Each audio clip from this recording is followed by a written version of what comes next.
Algumas pessoas acreditam que existem espíritos apegados à Terra e que vagam a esmo, inconscientes de que estão mortos, em busca de conforto junto aos vivos. Estas são as histórias reais de pessoas inocentes e fatos inimagináveis.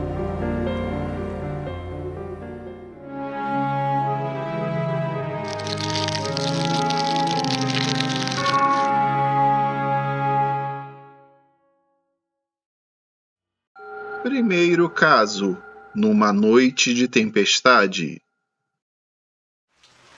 Olá para todos, eu me chamo Davi, e o fato que vou narrar aconteceu no estado do Rio de Janeiro, onde eu morava, há muitos anos, quando eu tinha por volta de 8 anos de idade.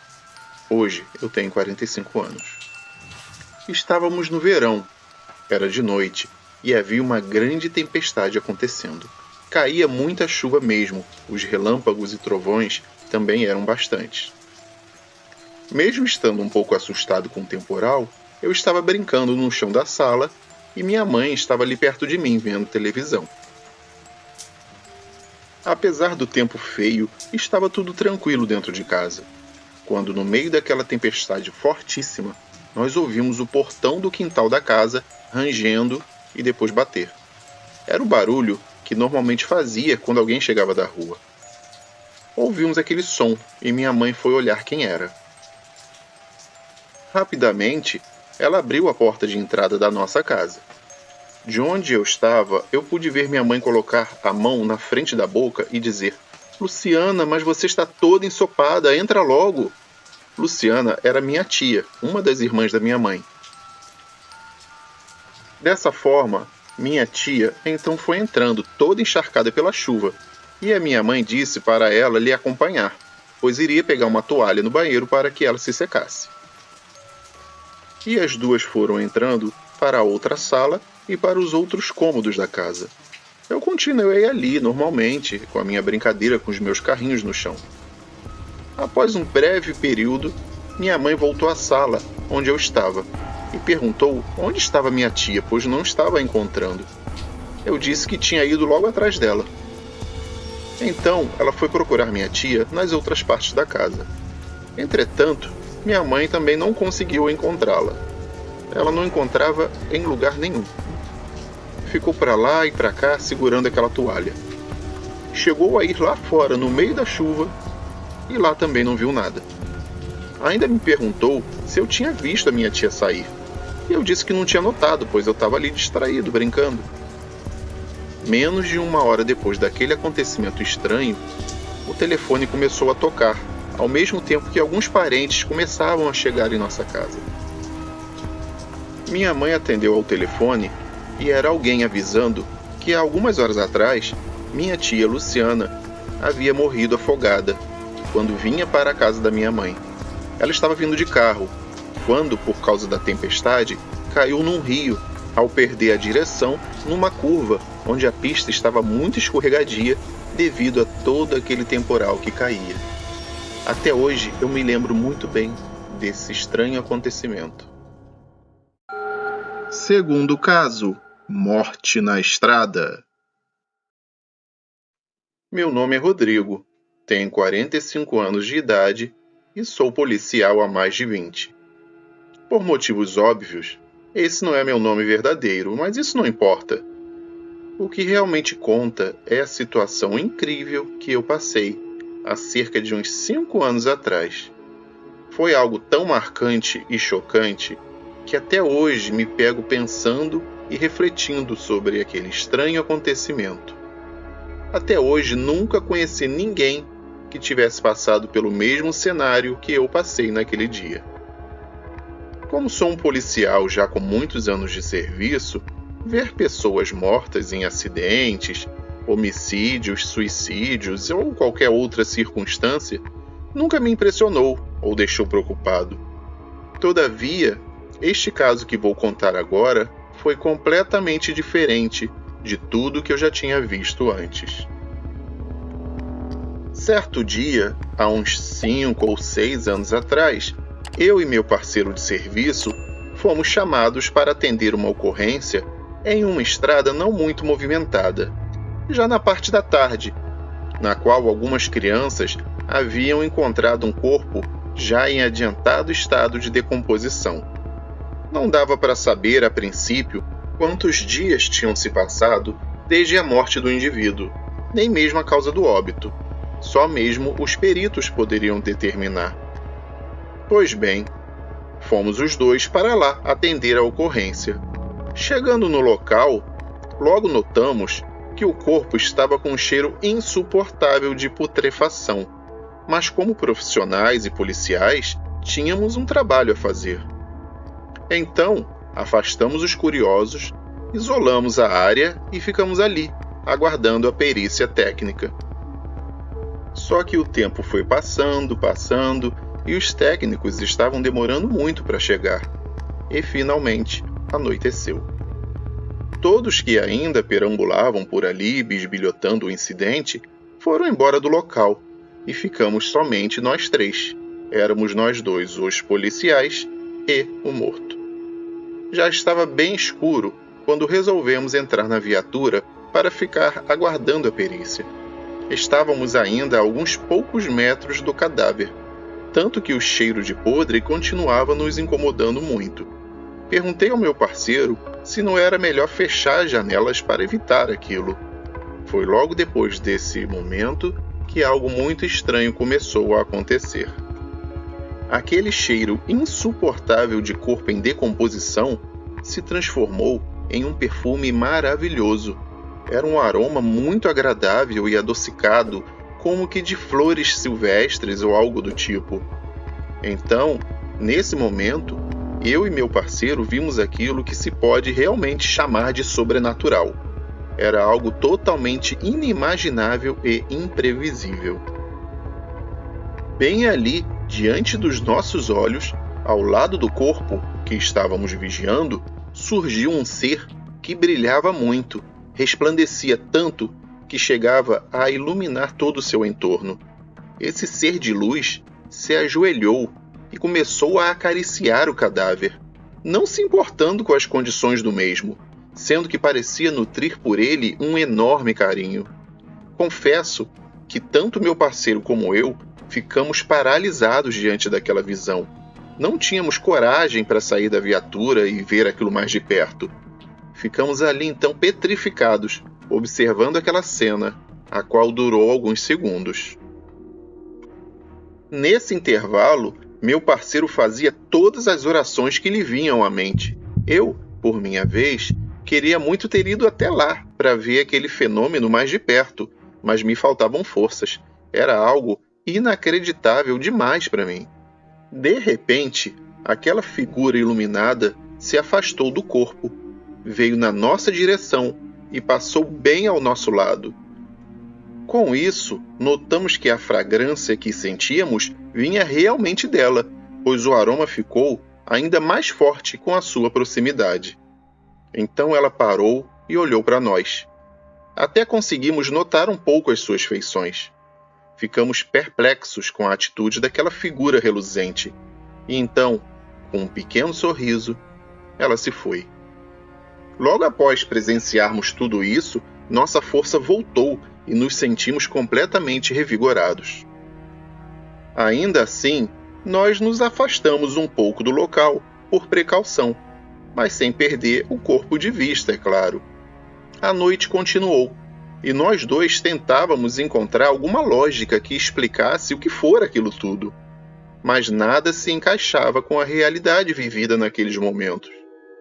Demorou bastante, mas o dia amanheceu, e por volta das 6 horas da manhã, o perito chegou e fez seu trabalho. Ele constatou que o corpo se tratava de um senhor de 55 anos de idade, pois achou os documentos no bolso da calça do falecido. Também concluiu que ele já estava ali morto há uns 5 dias aproximadamente. Após a realização da perícia, o corpo foi levado para o IML, onde ficou constatado que a causa da morte foi um ataque cardíaco fulminante. Nesse momento, começaram a chegar algumas pessoas para realizar o reconhecimento do corpo, sendo que realmente eles reconheceram que era um parente deles. Essas pessoas trouxeram várias fotos, algumas antigas, outras mais recentes, quase todas com a presença do indivíduo falecido. Eu e meu parceiro começamos a olhar algumas dessas fotos, e entre elas havia uma que nos chamou muito a atenção. Era uma foto do dia do casamento do falecido. Nessa imagem estava o casal de noivos, e percebemos que a noiva era exatamente a figura brilhante que vimos à noite ao lado do corpo. Fizemos algumas perguntas aos parentes e eles informaram que o morto se casara e perdera a esposa poucos anos depois do matrimônio, sendo que depois disso ele nunca mais se envolveu com alguém de novo. Viveu sozinho pelo resto da vida. Perguntamos se eles possuíam outras fotos do casal e disseram que sim.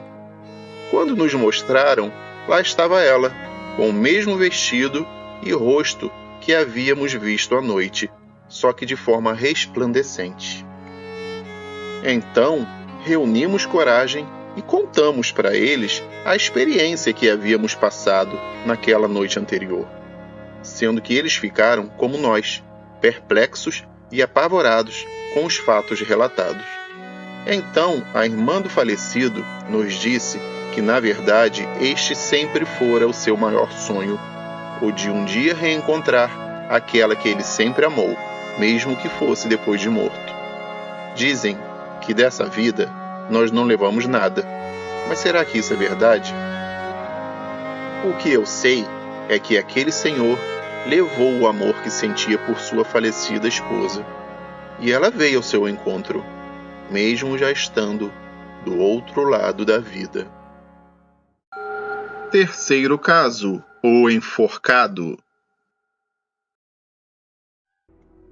Olá, eu sou a Carla e tenho um caso para contar muito interessante. Embora não tenha acontecido comigo e sim com uma amiga, ele não deixa de ser real para mim, pois eu presenciei a maioria dos acontecimentos na época.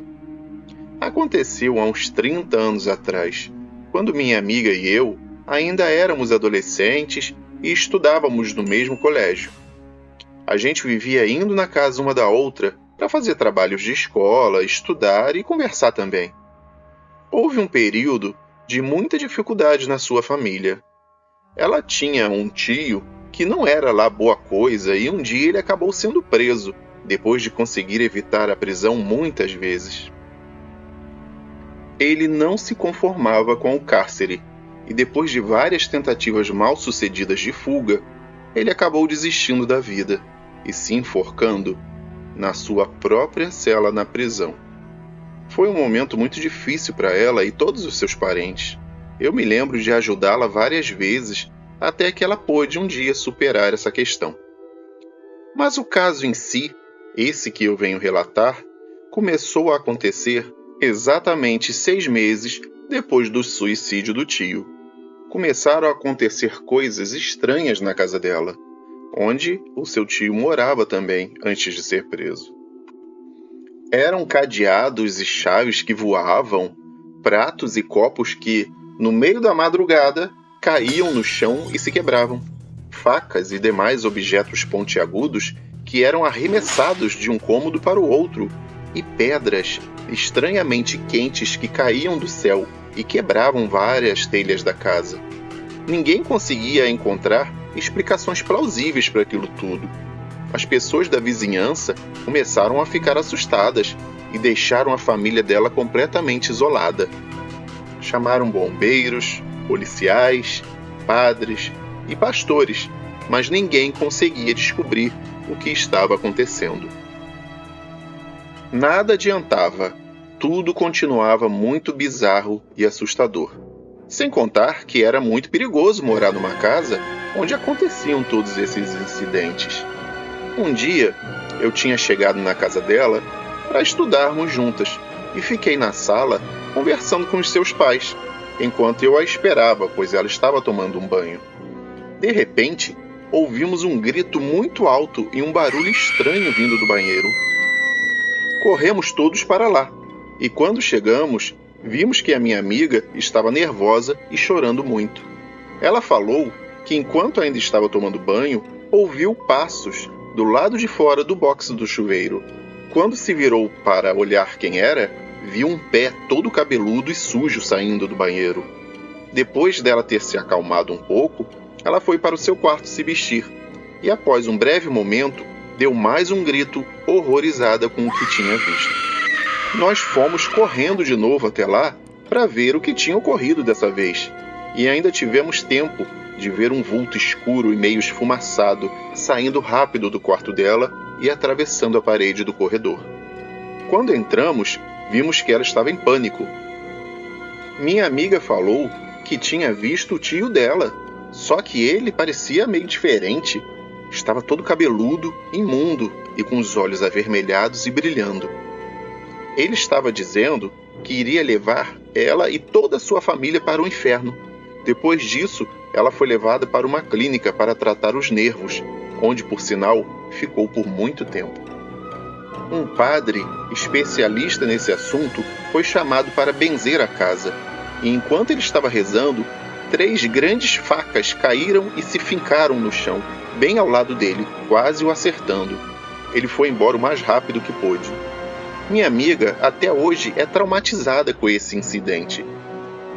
Ela ainda faz tratamento e tem algumas crises de pânico de vez em quando.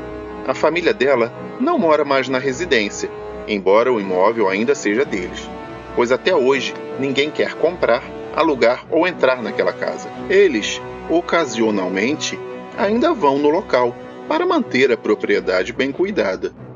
Disseram para mim que as coisas que aconteciam lá diminuíram bastante, quase pararam. Eu acho que devem estar adormecidas, pois vira e mexe eu sinto alguma coisa estranha quando passo em frente ao lugar. Isso tudo aconteceu quando eu tinha 17 anos de idade, e foi a partir daí que eu comecei a acreditar nos eventos sobrenaturais.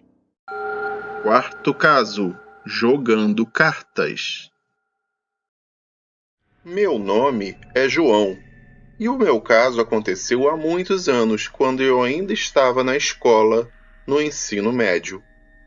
Foi uma experiência bem marcante para mim, já que eu nunca havia passado por nada na minha vida que pudesse ser considerado um fenômeno sobrenatural ou paranormal. Eu ainda me lembro bem de tudo. Foi numa sexta-feira que o fato se sucedeu. Eu tinha ido na casa de um amigo meu do colégio logo após a última aula daquele dia, a fim de pegar um livro emprestado para fazer um trabalho escolar no fim de semana. Quando nós chegamos na casa dele, entramos pela porta principal da residência, que dava diretamente para a sala, e virando um pouco à esquerda, havia um pequeno corredor que levava até a cozinha e outras dependências do imóvel.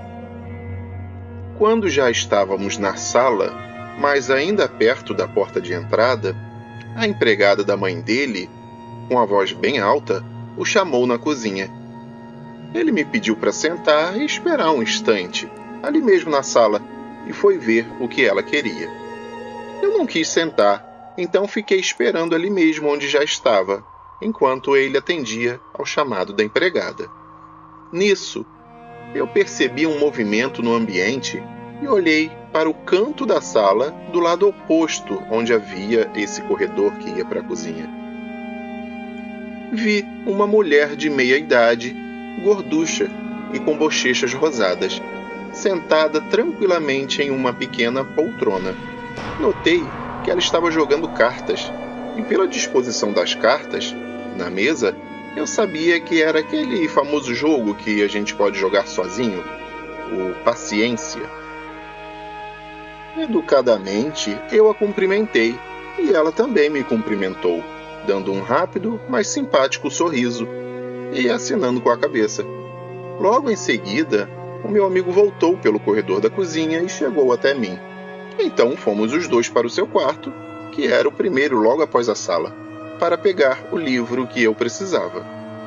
Eu, para brincar com ele, disse que ele era um grande mal-educado e que parecia um bicho do mato. Ele franziu a testa e perguntou por que eu estava falando aquilo. Prontamente, eu disse que era porque ele não tinha me apresentado à mulher que estava na sala sentada na poltrona. Ele ficou confuso e, olhando para minha cara, disse que não havia ninguém na casa, além da empregada, ele e eu. Logicamente, sem acreditar nele, eu disse que ele estava curtindo com a minha cara. Eu já fui logo falando: então, afinal de contas, quem é aquela mulher que está ali no canto da sala jogando cartas? Ele insistiu, falando outra vez que não tinha ninguém lá. E eu disse: então vamos apostar, pois eu sei o que eu vi. Voltamos até a sala e, para minha surpresa, realmente não havia ninguém lá. Nem sequer o jogo de paciência que eu tinha visto estava na mesa da sala. Eu continuei falando para ele que realmente tinha visto a tal mulher. Nós começamos a procurar em todos os cômodos possíveis.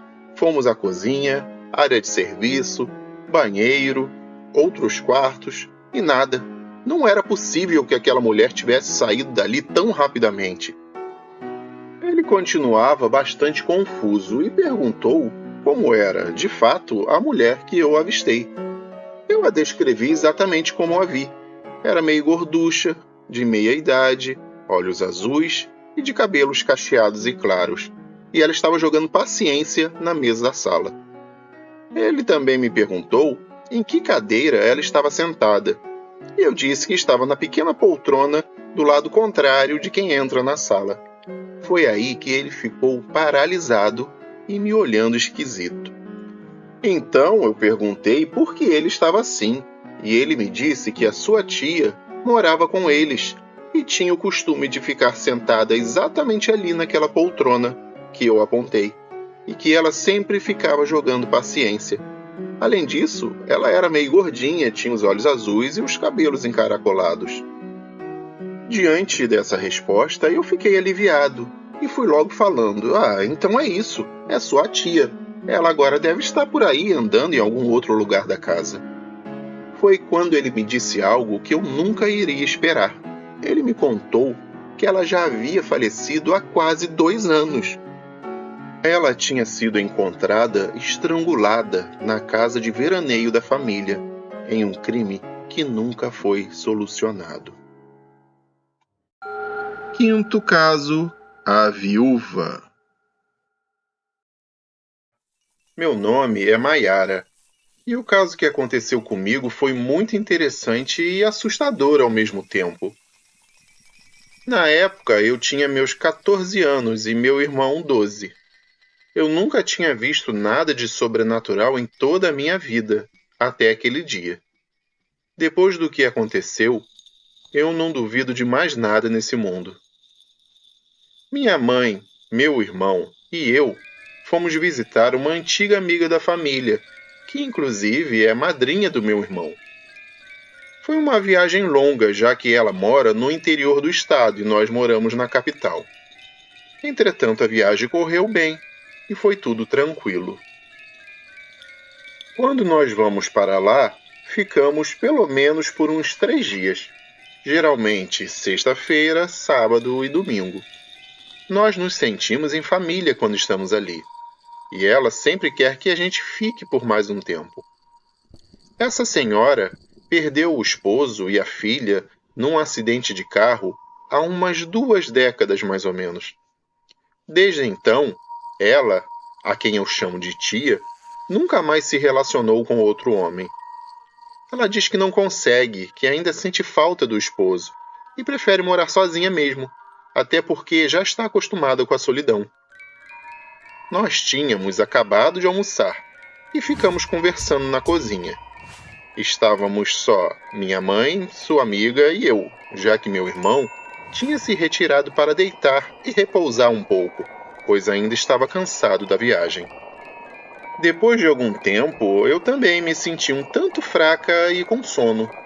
Resolvi relaxar um pouco e fui me deitar numa rede que fica na varanda da casa, e por isso tive que passar em frente ao quarto dessa minha tia. Ela só trancava as portas de entrada e saída da residência. Por morar sozinha, ela estava acostumada a deixar todas as portas dos cômodos da casa sempre abertas, e assim também estava do seu quarto. Então, ao passar por esse quarto, pude observar uma pessoa deitada na cama, coberta e de costas para a porta. Instantaneamente julguei ser o meu irmão, mas nem fui conferir se era ele, pois nesse dia a gente estava meio brigado e não havia se falado muito. Além disso, eu sabia que a minha mãe e a minha tia estavam na cozinha, então quem mais poderia ser? Só podia ser meu irmão mesmo. Assim sendo, deixei para lá. Logo, fui para a varanda, e quando olhei para a rede onde eu ia me deitar, eu levei um susto enorme. Meu irmão estava nela, deitado e já dormindo pesadamente. Fiquei completamente gelada e com as pernas bambas. Por pouco não desmaiei. Voltei correndo pelo corredor e fui direto para o quarto da minha tia. Não havia mais nada na cama. Cheguei bem perto dela e observei que a colcha estava esticadinha. Não havia um único sinal da presença recente de alguém. Nesse caso, quem estava ali deitado? Foi a minha imaginação ou era algum espírito? Eu acredito que seja meu tio falecido, a quem eu nunca cheguei a conhecer. Achei até interessante a possibilidade dele estar ali. Porém, resolvi não contar nada para minha tia, para não assustá-la. Mas depois fiquei pensando, será que ela já não sabia